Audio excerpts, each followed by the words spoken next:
Bueno, hoy, día 11 de septiembre de 2024, nos encontramos en el despacho del señor director de la Escuela de Filosofía de la UAS para darle continuidad a uno de los proyectos de la gestión del profesor Eulogio Silverio, el Archivo de la Voz.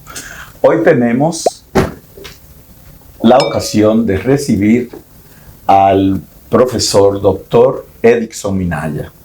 Edixson Minaya es egresado de la Escuela de Filosofía de la Universidad Autónoma de Santo Domingo, donde se desempeña como profesor, además de haber sido director de la misma.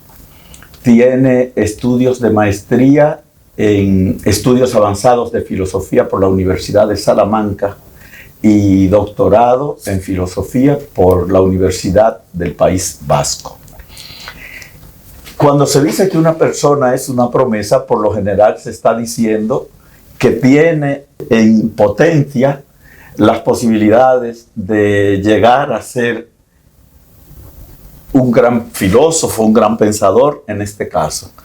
Pero en el caso del profesor Edixson Minaya, yo pienso que se reúnen las dos cosas. Él es ya un pensador connotado de la República Dominicana que tiene per se reservado un lugar en la historia del pensamiento filosófico dominicano, pero dada su juventud y la fuerza de su obra que tenemos aquí sobre esta mesa, creo que es también una gran promesa. Con el profesor Edixson Minaya, probablemente los dominicanos aseguremos no ya un espacio generacional en la historia del quehacer filosófico dominicano, sino muy probablemente en América y en la lengua española. Bienvenido, profesor Edixson Minaya. Muchas gracias. Le doy la bienvenida en nombre del profesor Silverio, nuestro colega y amigo de tanto tiempo.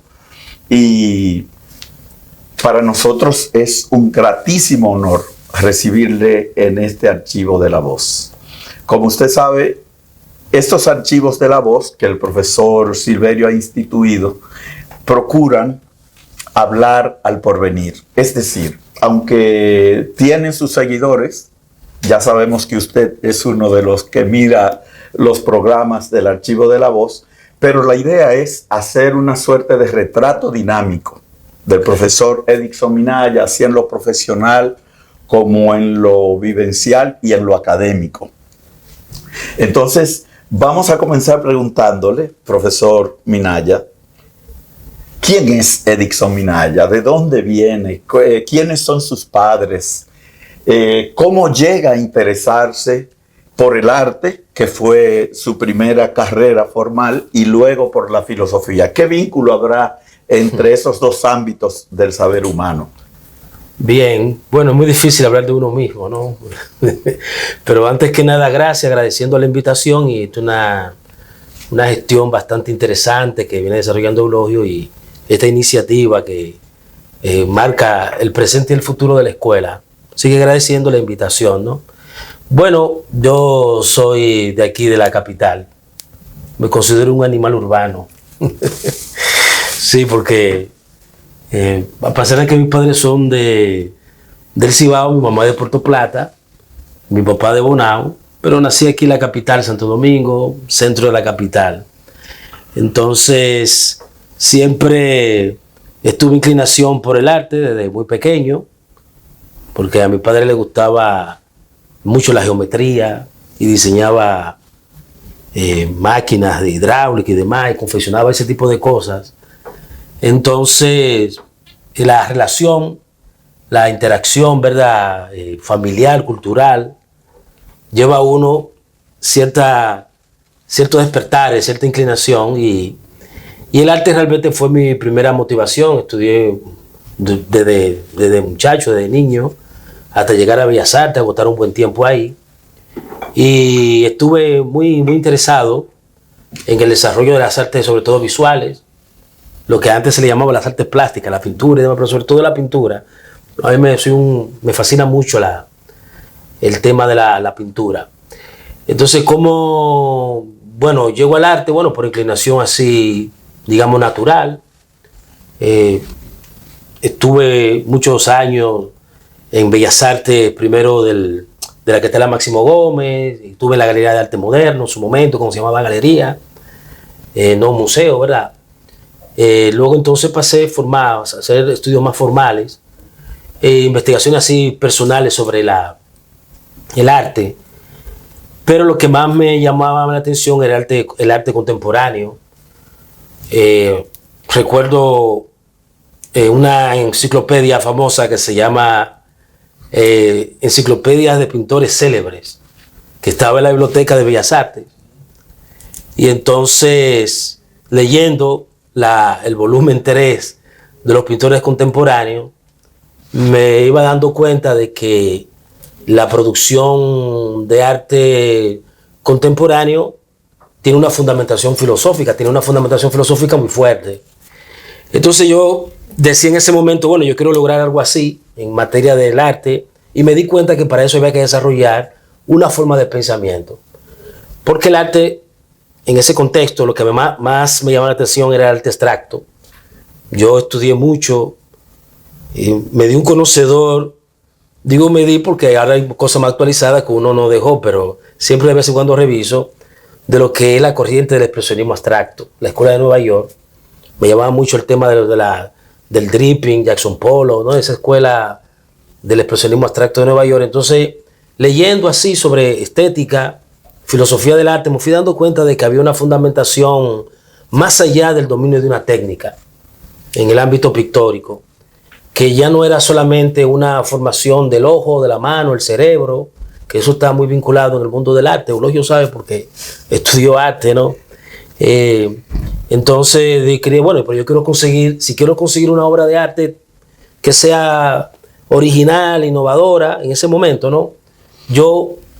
Me interesa mucho lo que se plantea en filosofía, me fui dando cuenta de que hay todo un mundo y que más tarde luego lo supe, pero lo que los artistas contemporáneos, sobre todo inicio del siglo XX, años 50, 60, 70, 80, lo que se estaba haciendo en los 90, era lo que se estaba desarrollando, lo que se conoce como una ontología estética, que no se preocupa ya por el tema de lo bello en el arte, esos temas tradicionales, sino por la obra de arte, por el ser de la obra de arte, es decir, la obra de arte como un mundo de significados, ¿no? Que configura una realidad, es una forma de conocimiento y bueno, entonces me fui inclinando y un día entonces cuando terminé el bachillerato, al principio quería estudiar arquitectura, vi que no había recursos por ahí, entonces me interesé por la filosofía. Bueno, entonces empecé a estudiar filosofía aquí en la universidad y ahí entonces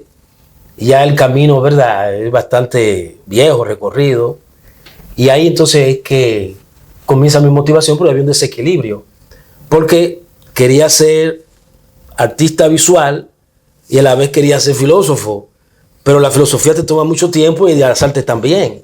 Entonces había un conflicto.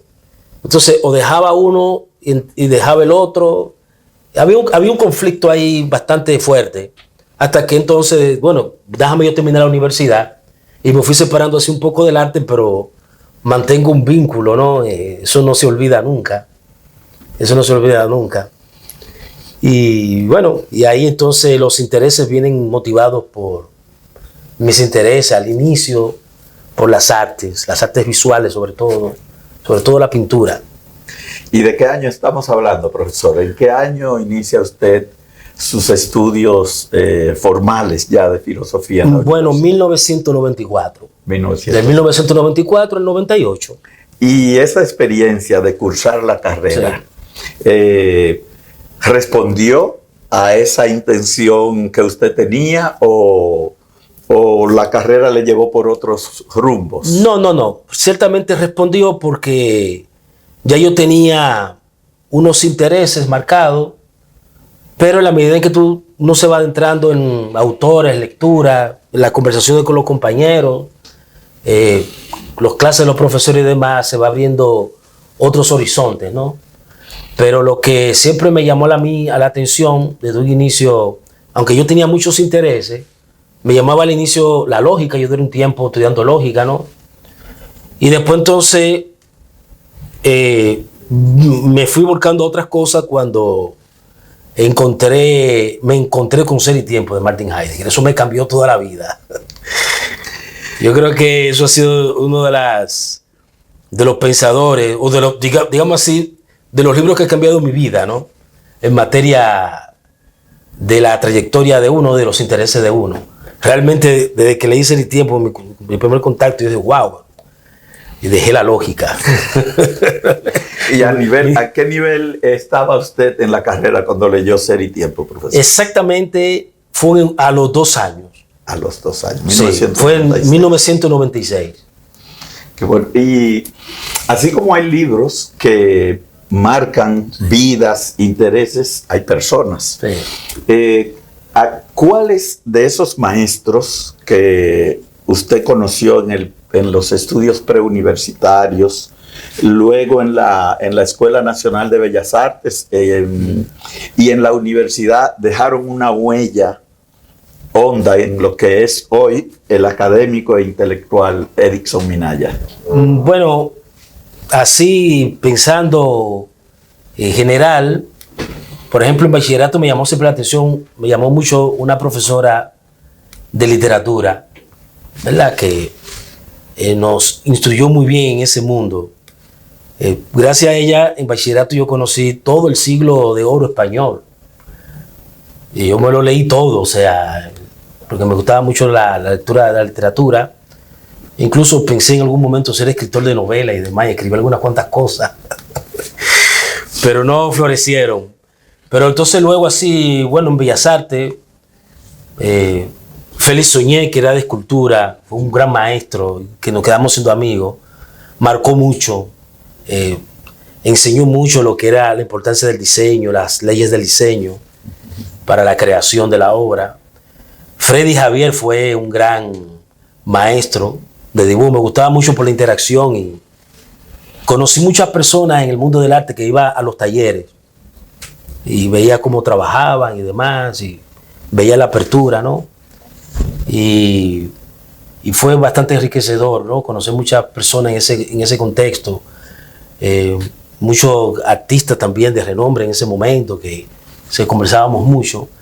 Y luego aquí en la universidad, sí, tuve varios maestros, por ejemplo, Tomás Nova, ya fallecido, y Luis Cruz también, fueron 2 grandes profesores que prácticamente marcaron un horizonte porque Tomás Nova nos enseñó a leer y aparte de eso nos decía, por ejemplo, los textos siempre se mantenía actualizado y era un dato curioso porque uno se preguntaba cómo que una persona en un país, en el contexto en ese momento, que no había verla tanta información como la hay ahora, puede estar tan informado así, ¿no? Y eso lo transmitió. Yo con Tomás Nova conocí a Lyotard, a Gianni Bátimo, la hermenéutica, la fenomenología del espíritu de Hegel. Conocí grandes pensadores contemporáneos, ¿no? Y eso influyó bastante la formación. Y Luis Cruz, con el tema de la historia, siempre me gustaba cómo enseñaba la historia. Bueno, hasta el punto cuando yo fui a Salamanca a estudiar, yo veía a los grandes maestros y decía, pero Tomás Nova y Luis Cruz no tienen el mismo nivel, no tienen nada que envidiarle a ninguno de estos profesores. Me encontraba sorprendido, ¿no? O sea, con la experiencia pasada y luego cuando me tocó la experiencia esa de interacción, ¿no? Con esos grandes profesores y demás. Entonces, fueron profesores que realmente marcaron a uno en el ámbito de la trayectoria, ¿no? De la formación, que agradezco enormemente.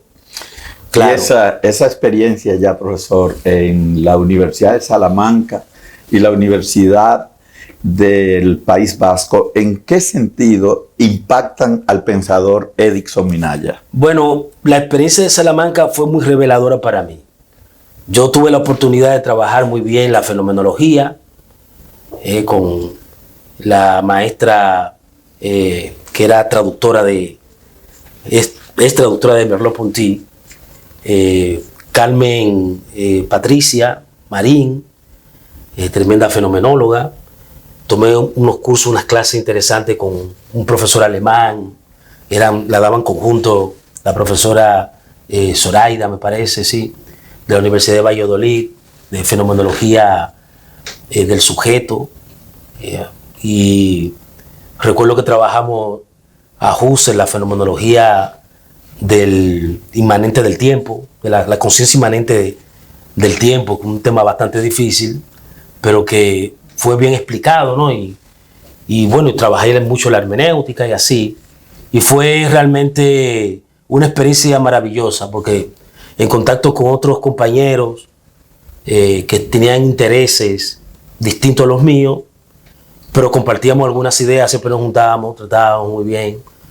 Recuerdo que cuando en un momento nos metimos mucho en la lectura de Merleau-Ponty, la fenomenología de la percepción, discutíamos mucho los conceptos básicos, fundamentales, cómo se puede entender eso, y eso ayudó bastante. Fue un tiempo largo de escritura, porque yo tenía mucho tiempo para eso, tanto para leer en la biblioteca como para escribir, hacer los trabajos y demás, indagar, recorrer, caminar, pasear aquí y allá, y realmente fue de mucha formación. Y bueno, y con País Vasco agradezco haber encontrado a Luis Garagarza, que fue discípulo de Andrés Ortiz Osés, un filósofo que yo conocía siendo estudiante de filosofía, que yo llegué a escribirle, y cuando estaba en el departamento allá en Humanidades, acá, me mandaba sus opúsculos, o esas partes de la revista que publicaba, y yo, pero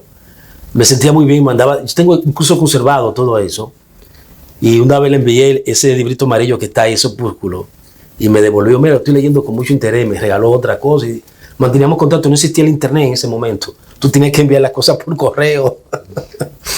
Entonces, esa fue una experiencia bastante interesante, porque con otros profesores también, sobre todo Garagarza, compartí suficiente, ¿no? Información, ideas, forma de trabajar. Yo tuve la oportunidad de que Andrés Ortiz Osés me enseñara manuscritos, escritos, y ver la manera, entender cómo se trabaja, ¿no? Y eso fue de mucha ayuda desde un punto de vista metodológico, que es muy importante para mí, porque yo intento hacer una filosofía constructiva, y esa es muy, muy constructiva y también reconstructiva, ¿no? Y eso amerita una labor de metódica, en buen sentido de la palabra, no la palabra clásica, vieja, ¿no? Sino en buen sentido de la palabra, de estrategia, de manera de abordar un texto, una obra, una idea, un concepto. Usted, a propósito de esa relación con el filósofo Ortiz Osés, usted también es reconocido por su participación institucional en el país. Por ejemplo, tiene una vida activa en la Academia de Ciencias de la República Dominicana, de la que es miembro desde hace más de un decenio. Es fundador del grupo Break.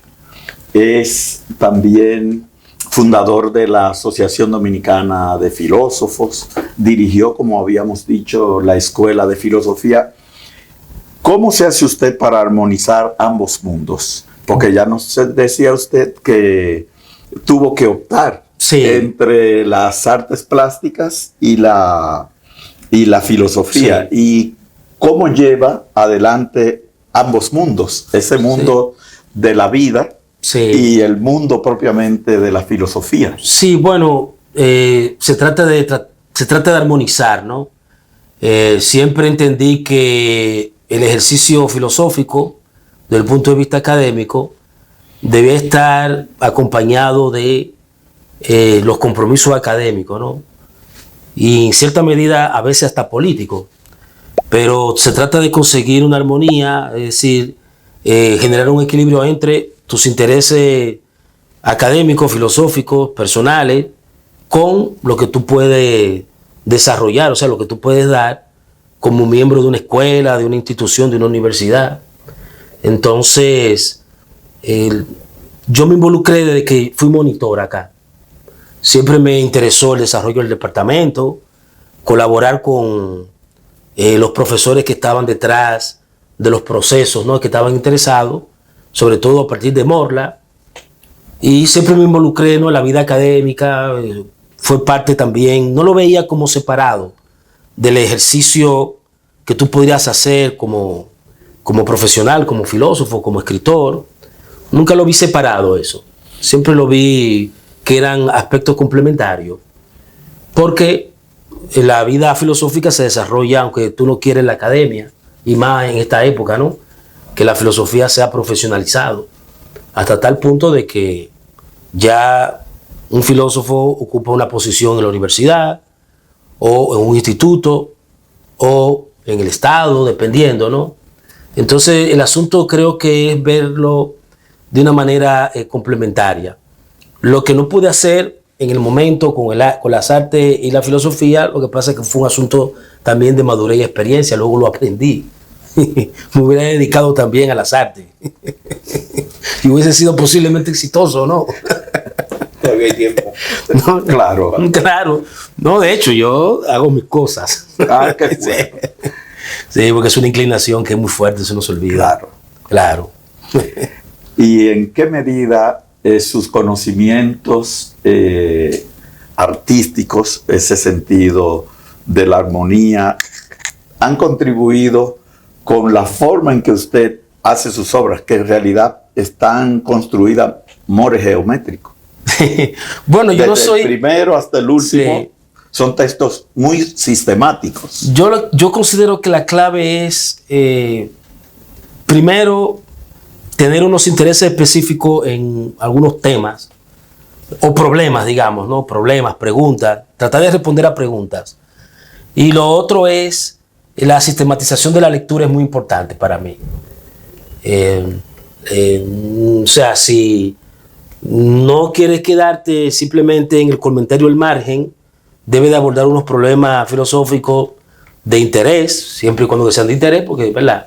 Y desarrollar una disciplina dentro de la filosofía. Por ejemplo, para mí la ontología es mi disciplina clave, que no significa que yo no pueda reflexionar sobre la ética u otro tipo, por ejemplo, la misma estética y demás, aunque la estética por ahora no pienso abordarla, sino en un futuro inmediato, ¿verdad? Pero a mí siempre me llamó la atención el tema de la ontología como disciplina filosófica para desarrollar. Y el tema del sentido, yo le había dicho fuera de cámara, ¿no?, que yo pertenezco a esa tradición que se conoce como filosofía del sentido y trabajar tradiciones específicas. Usted también es reconocido, profesor, como, digamos que, la apuesta más avanzada en términos de hermenéutica y de fenomenología en el país. Bueno, yo no me atrevo a decir eso porque siempre aparecen no desconocidos y demás, pero eso yo digo que la posteridad va a decidir sobre eso, pero sí puedo decir mis intereses. Siempre me interesó la hermenéutica. Mi primer contacto con la hermenéutica fue en el 1996.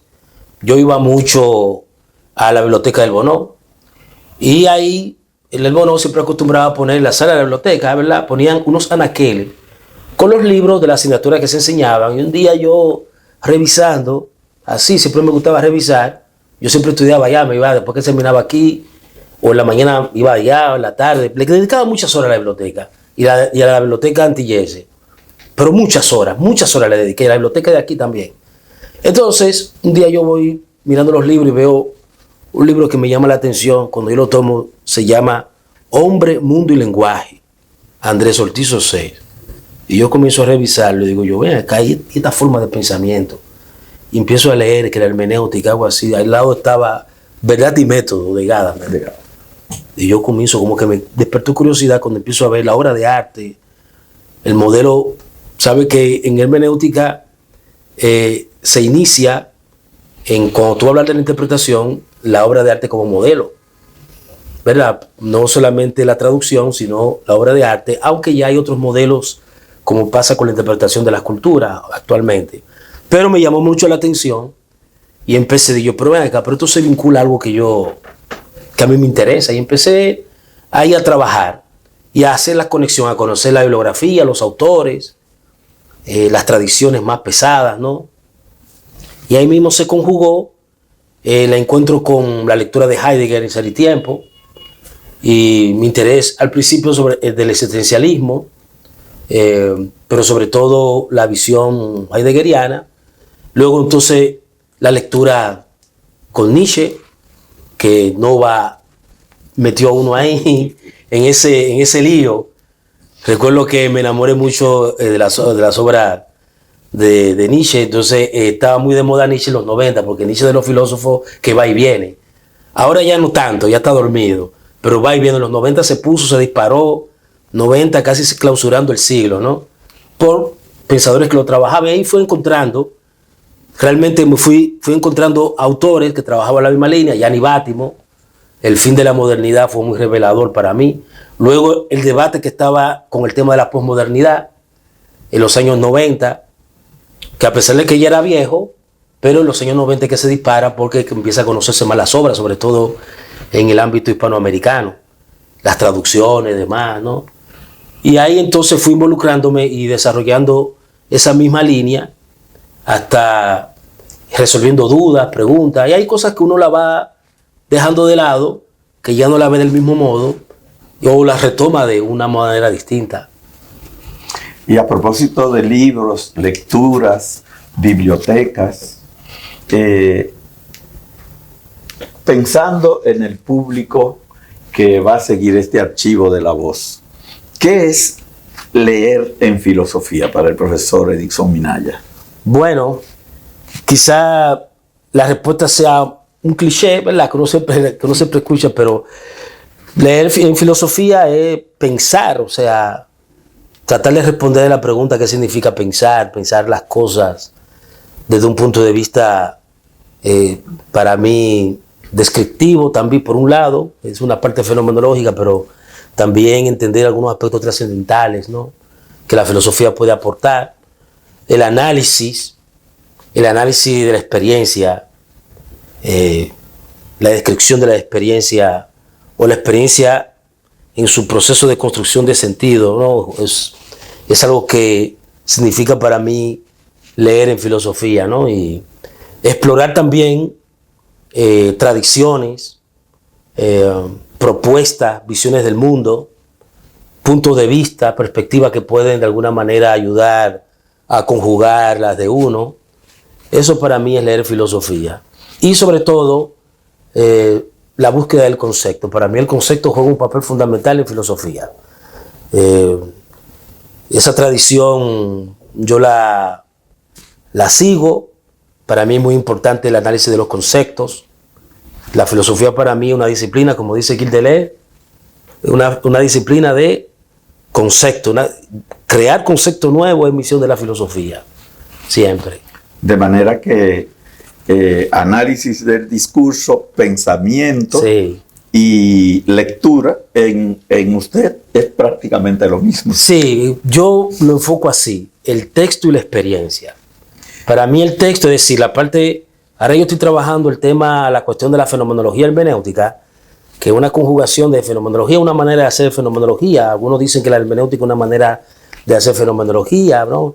Pero para mí el texto, ¿verdad?, con su análisis, las trayectorias de la tradición, conocerla, la construcción de los conceptos, sus definiciones. Para mí la etimología juega un papel muy importante, es un expediente literario que es fundamental en el análisis de los conceptos. Y la experiencia humana, el análisis de la experiencia, que van de alguna manera unidas, ¿no? O sea, no puede haber experiencia sin discurso. Entonces, por eso me interesa esa conjugación. Yo no sé cómo lo hago. O sea, realmente puedo decir no sé cómo lo hago, porque alguna vez me preguntó un filósofo colombiano que me dijo, ven acá, eso, ¿cómo es que tú lo haces? ¿Cómo es que tú puedes conjugar eso? No, que yo no sé.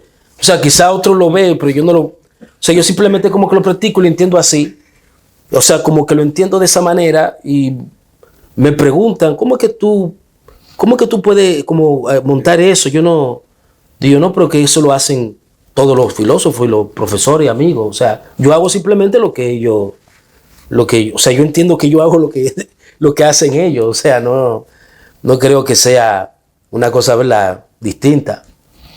Y quizás si le hacemos la misma pregunta, pero de una manera un poco más pedestre, usted sí pueda ayudarnos a entender. Por ejemplo, yo podría preguntarle, ¿cómo surgió esta edición de Filosofía y Sentido? Bueno, ¿Qué fue primero? No, ¿Fue el esquema, fue el pensamiento, fue la escritura? Realmente esa obra, ese opúsculo, fue motivado por la lectura de la República de Platón. El libro 2, para mí, es un libro clave y fue realmente muy revelador, porque ahí están hablando Sócrates, Andimato, están conversando, ¿no? Y para mí Platón, sobre todo la República, de los textos que tiene, ¿no?, entre otros, pero la República trabaja unos esquemas ontológicos que me ayudó a mí a organizar mi pensamiento. Y cuando yo terminé la carrera, había presentado mi tesis, estaba releyendo a Platón, pero sobre todo la República, y releyendo el libro 2, lo había leído en otra edición, había conseguido una edición muy buena no la clásica de Gredo, sino quería leer la de Alianza, que en ese momento venía esa encuesta, ¿no? Y el libro 2 de la República fue a mí muy revelador, que ellos están conversando y Sócrates está hablando no, porque a los niños hay que enseñarles con fábulas. Lo primero que se les enseña a los niños, y después entonces luego se les enseña filosofía, están discutiendo eso, ¿no?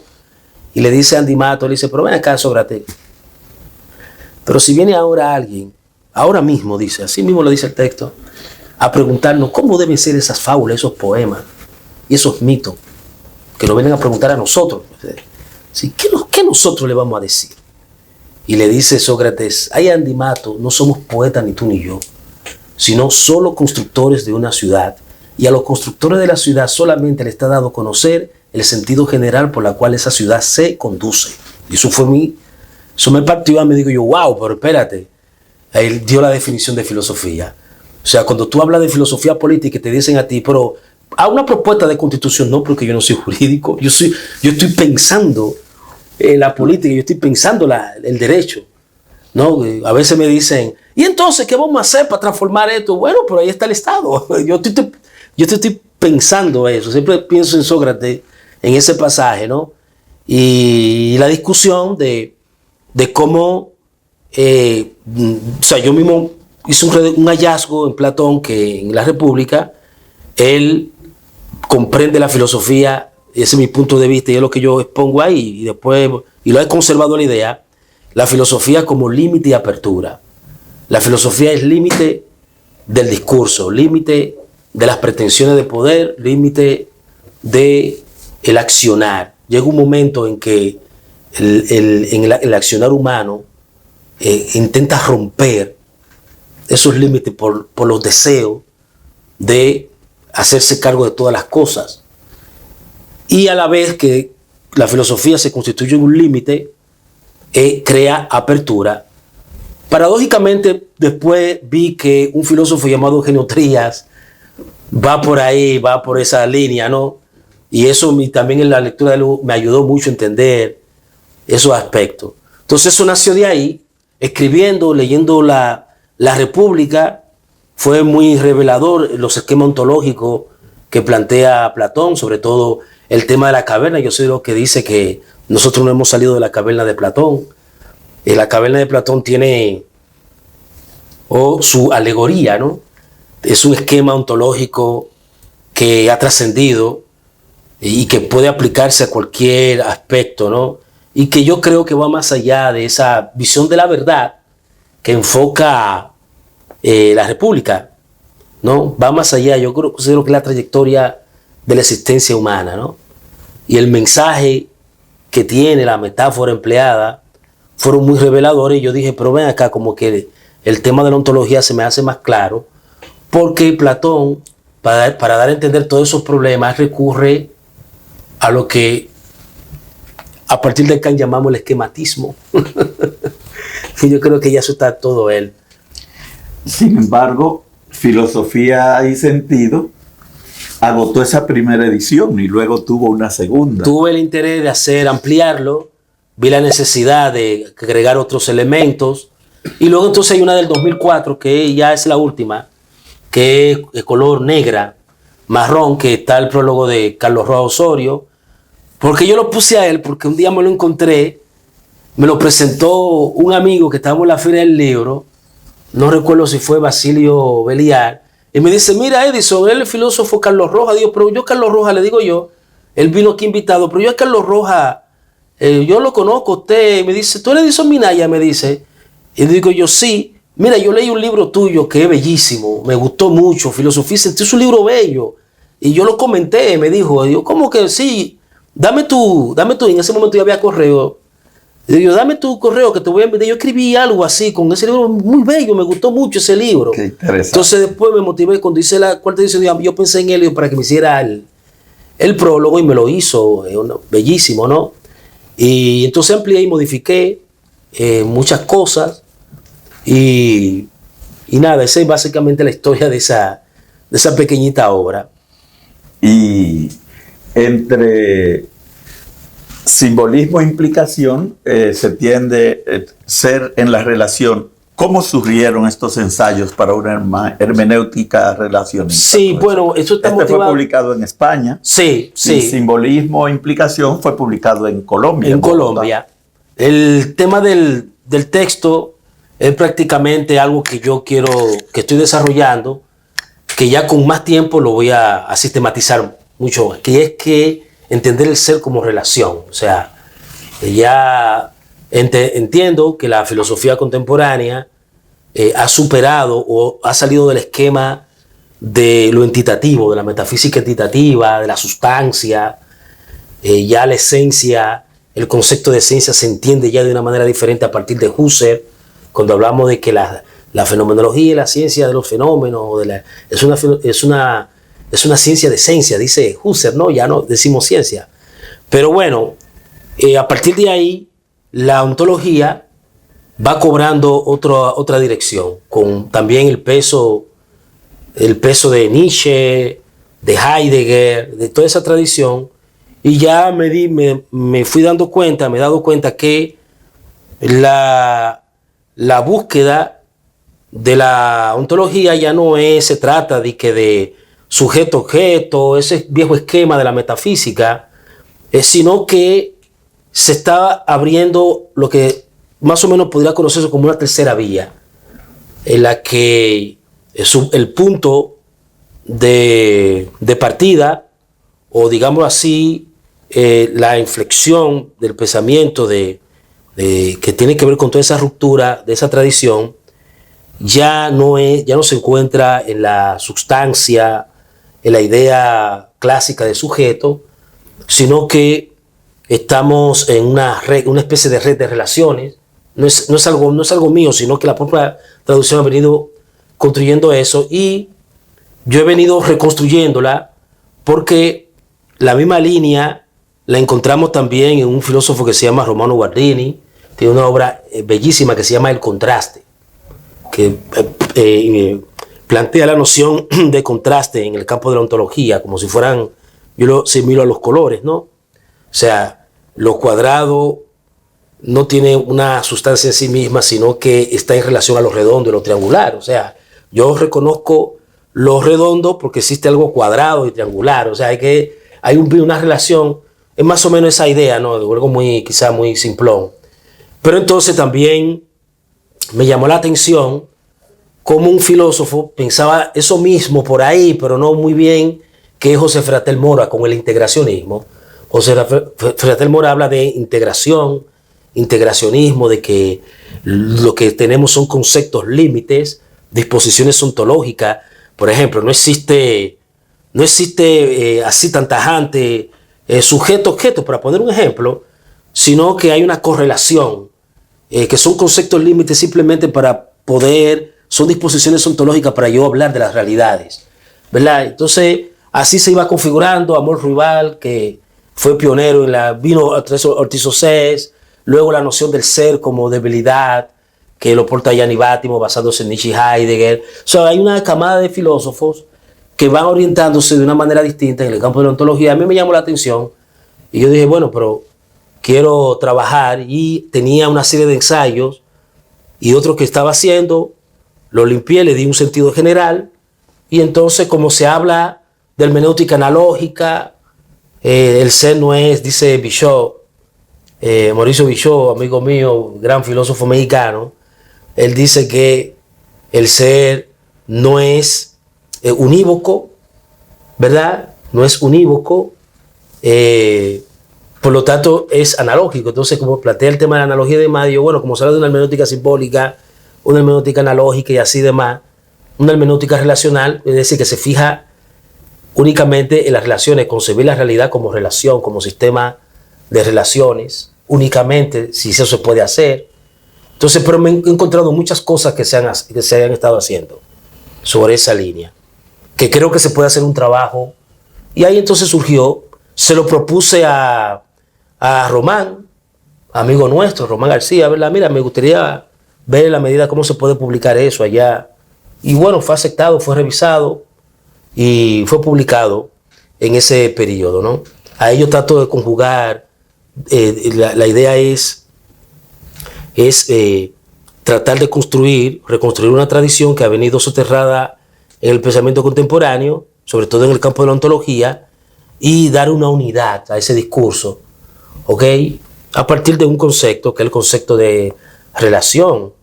Y ahí viene también otro concepto, que es la noción de urdimbre. Por ejemplo, el lenguaje, la afectividad, las cosas, la naturaleza no están solas, sino que hay una interconexión y se presentan a manera de urdimbre. Una urdimbre es un tejido. Una trama. Sí, una trama en la que se conjugan para poder formar unidades de sentido y demás, ¿no? Y el lenguaje juega un papel importante en esa concepción de lo humano.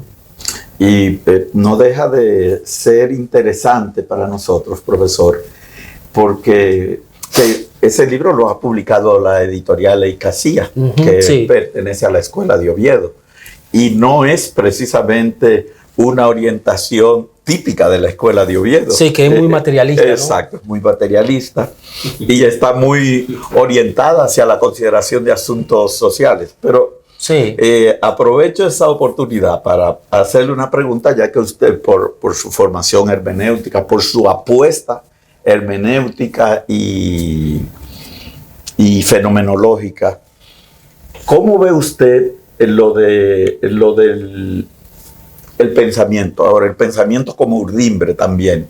Usted sabe que el profesor Silverio ha propuesto al consejo de la escuela tomar como tema del 6º Congreso Dominicano, Santo Domingo 2025, el tema de pensar en español.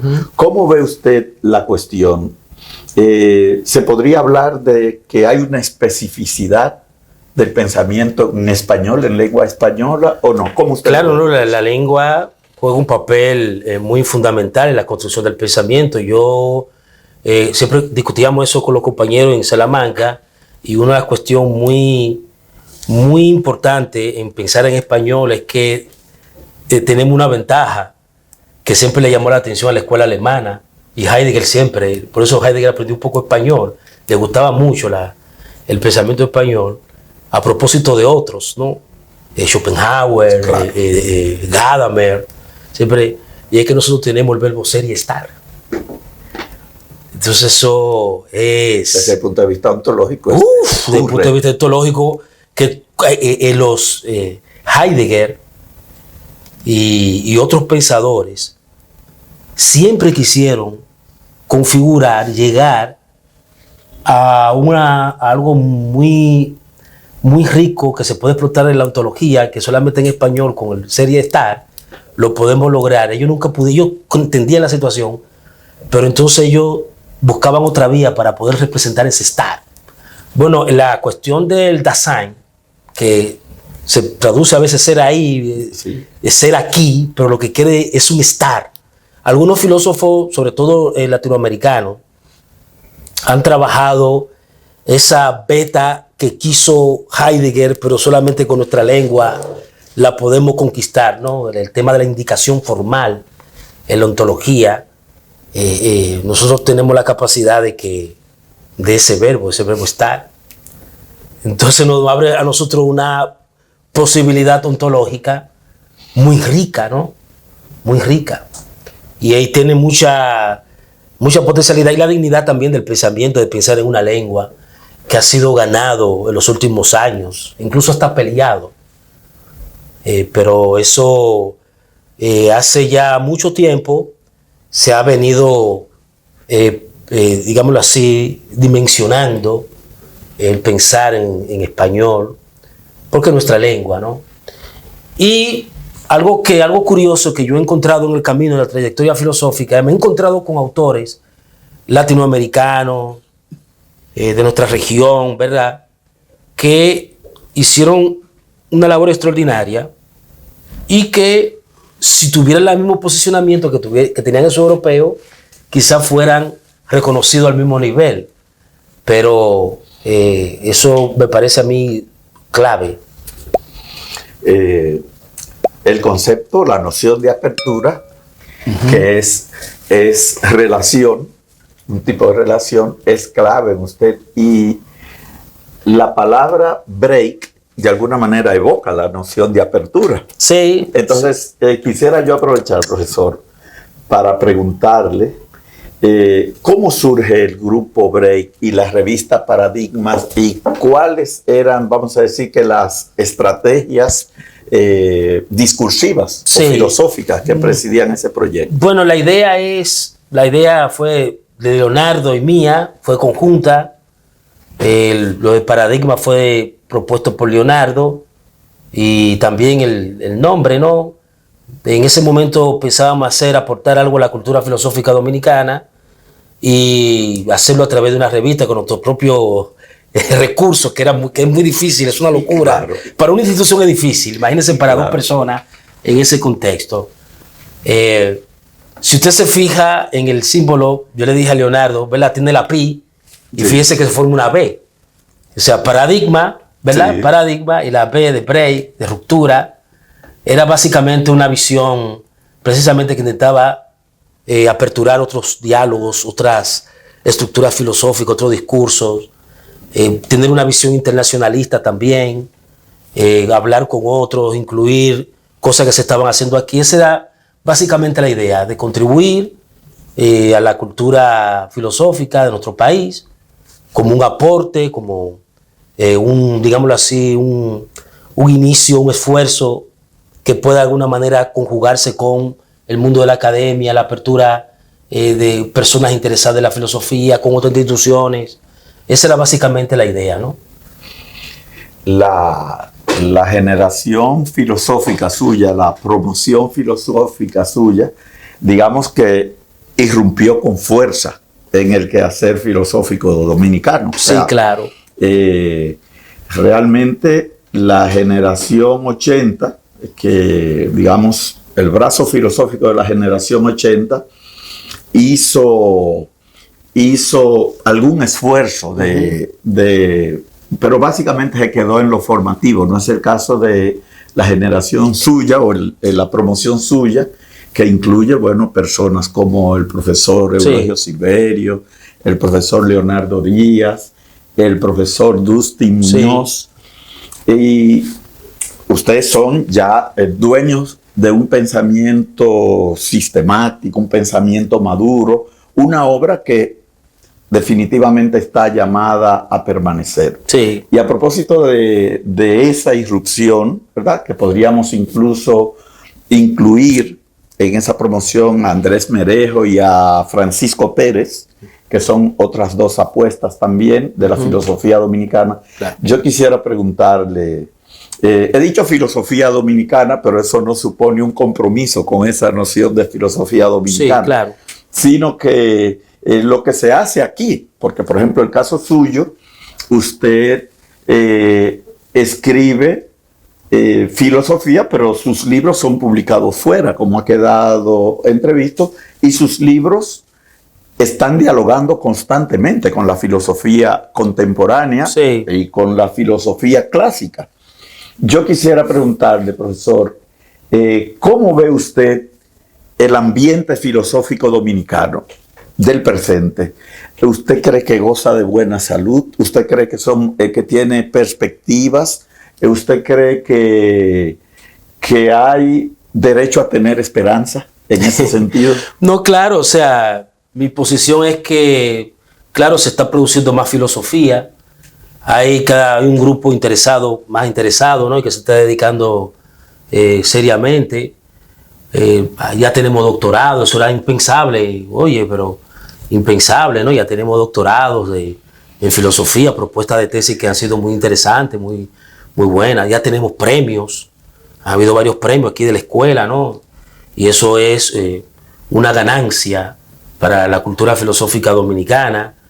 Hemos gozado también de buenas bibliotecas, abierto al público, que esperemos que nunca esa parte caiga, ¿no? Pero el tema, todavía siempre quedan cosas por hacer, pero no es fácil, la cosa no se construye de la noche a la mañana.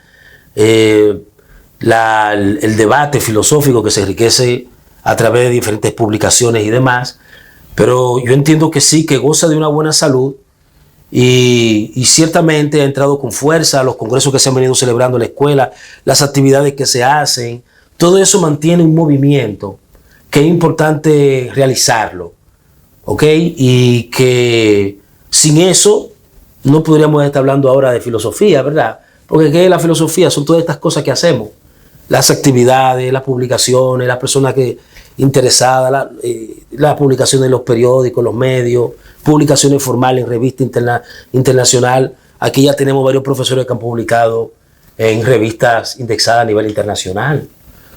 Entonces yo creo que sí, que goza de una buena salud y claro, eso la posteridad va a ir evaluando. Siempre tenemos quizá la limitante de la inserción internacional, pero eso no nos pasa a nosotros, nos pasa a todas las partes del mundo, ¿no? Porque siempre Estados Unidos y el centro de Europa va a querer ocupar, eso siempre es así, ¿no? Pero al margen de eso, yo creo que sí, la filosofía dominicana está en buena salud, hay más personas interesadas y personas que se dedican, ¿no? Los trabajos que se han venido haciendo en la escuela desde unos años para acá y esta gestión que continúa con todo esto es bastante importante y fundamental. Y yo creo que sí. Me imagino que dentro de un tiempo seguirán las producciones, todos nosotros seguiremos produciendo y seguirán construyendo, ¿verdad? Seguirá tejiendo cada vez más discurso filosófico. Bueno, profesor, yo creo que está con nosotros el señor director. Yo creo que, visto lo visto, podríamos continuar eternamente hablando de filosofía. Sí, sí. Es demasiado. Con el profesor Edison Minaya. Habitualmente estos encuentros los cierra el maestro Eulogio Silverio. Es un poco el formato que él le ha querido dar a estos archivos de la voz. Yo personalmente, profesor, le agradezco muchísimo su tiempo y esta oportunidad que nos ha dado de acercarnos a su pensamiento, a su estilo de trabajo y sobre todo de comunicarnos esa vitalidad que tiene usted como académico y como productor de ideas filosóficas. Profesor Silverio. Muy bien, en nombre de la Escuela de Filosofía, darle la gracia al maestro Edison Minaya. Debo decir que Edison lo conocimos, Dustin y yo, en Bellas Artes. Sí, sí. Veíamos a este muchacho, nosotros teníamos un par de años, creo que más adelante, ¿verdad? Claro, claro. Sí, entonces, yo tenía como 15 años en ese momento. Sí, un día bajamos al sótano ahí, a donde venían unos refrescos, y encontramos a este muchacho teorizando allá abajo. No me digas. Teorizando. Bueno, pues dijimos, ese es uno de esos que viene a hablar, que no está dibujando, que viene a hablar. Vienen hablando de vaina de historia del arte y demás. Bueno. Pero la sorpresa grande fue cuando nosotros, Dustin y yo, decidimos venir a estudiar filosofía. Que nos encontramos en el aula. Precisamente por la preocupación que tú tenías. La idea fue de venir a estudiar filosofía, en el caso de Dustin, y mío también, de que para hacer una obra Sí. en arte, en las artes, había que tener un pensamiento. Sí, Esa era la idea. Esa era la idea. Trajo a Dustin principalmente. Sí. Esa fue la idea, de tener algo que decir a través ya del medio que Bellas Artes enseña. Sí. La sorpresa grande fue que encontramos a Edison aquí En el aula. y ahí entonces entrevistaron Creo que recuerdo que fue en el colegio, en el edificio del colegio. Ajá. Ahí fue que lo encontramos. Ahí está, este muchacho que lo vimos ya teorizando, muchacho Estudiando joven, jovencito, filosofía. estudiando filosofía. Y muy bien. Edison, entonces yo siempre te he tenido admiración desde estudiante, porque Edison ha sido la persona más, bueno, yo compararte con Dustin en cuanto a disciplina, no podría hacerlo porque conozco más a Dustin que a ti. Sí, claro. Pero claro. por los resultados veo que es lo mismo. O sea, Dustin es agónico y veo que Edison también es agónico, porque cada vez que te visitaba en tu casa era una mesa llena de libros. Madre. Y un tarro de café. Sí, sí. Rayando todos los libros. De hecho, yo me quedé con un libro tuyo. El existencialismo sin humanismo. Ok. Le cogí tanto cariño. Sí. Está todo rayado con la letra de él, porque él trabaja así. Sí. Hay libros de que uno se enamora y no devuelve. Sí. No es que otro no es, ese es el mío. Sí. Qué bueno. Entonces, realmente nos sentimos complacidos de que haya venido, y creo que con la muestra que tenemos aquí en la mesa se cumple parte del propósito del Archivo de la Voz. Sí. Y es que nosotros somos una escuela numéricamente pequeña. La filosofía hay que promoverla. Claro. Hay que promover lo que hacemos, pero también mostrar los músculos, o sea, mostrar qué hacen nuestros profesores. Claro. Que en el caso tuyo, y sin que sea una ofensa para los profesores, en el caso de Edison no es un profesor de filosofía, simplemente es un filósofo. Claro. Esa distinción hay que hacerla. Hay personas que son buenos profesores de filosofía, pero no alcanzan el nivel de filósofo. En el caso de Edison es un buen profesor de filosofía, según mi criterio, otros tendrán otros criterios, y un filósofo, o sea, una persona que piensa sus propias cosas, además de conocer la tradición, que es lo que se debe llevar quizá al aula, pero tú tienes tu obra, tienes tu pensamiento. Entonces, agradecemos que sea parte de la escuela, y también agradecemos la gestión que realizaste, una gestión equilibrada, y muy institucional. A veces le daba unos consejos a él, dice, no, porque yo soy muy institucional. Yo le decía, pero llama a la gente. Y dice, no, ellos son muy institucionales. Él mandaba llamar a través de los mecanismos que establece la institución. Agradecemos entonces por todo lo que ha Gracias a ustedes. Y naturalmente el compromiso para el sexto Congreso Dominicano de Filosofía. Sí. Tú tienes que ser una pieza clave, como lo fuiste, o como fuimos en el primer Congreso de Filosofía. Sí. Él dijo algo ahí, Edison dijo algo, que la generación de los muchachos que estudian filosofía ahora no han entendido. Y es que él se integró. Sí. O sea, él se integró a los trabajos de la escuela. Yo me integré. Yo recuerdo que tú estabas en la parte de adelante y yo estaba en la parte de atrás. O sea, en esto, por eso yo domino más los medios de que lo que es impresión, de edición. Sí, fue una labor titánica. Pero él estuvo en esa comisión que andaba con... Claro, para arriba y para abajo, todo. Sí, claro. Entonces, yo recuerdo que cuando llegó el momento de el concurso de filosofía, quizás tú no retienes ese dato, el concurso de filosofía para ayudante, a nosotros nos faltaba algo para graduarnos, un tiempecito. Y ese concurso hubo que frenarlo hasta que nosotros termináramos. Claro. ¿Por qué? Porque el trabajo que nosotros habíamos hecho ya. Nos había dado el espacio. Claro. Entonces, hay jóvenes ahora que no quieren integrarse a los trabajos. No quieren. Entonces, eso es así, esto hay que trabajarlo. El que haga esto tiene que integrarse a los trabajos. Eso es así.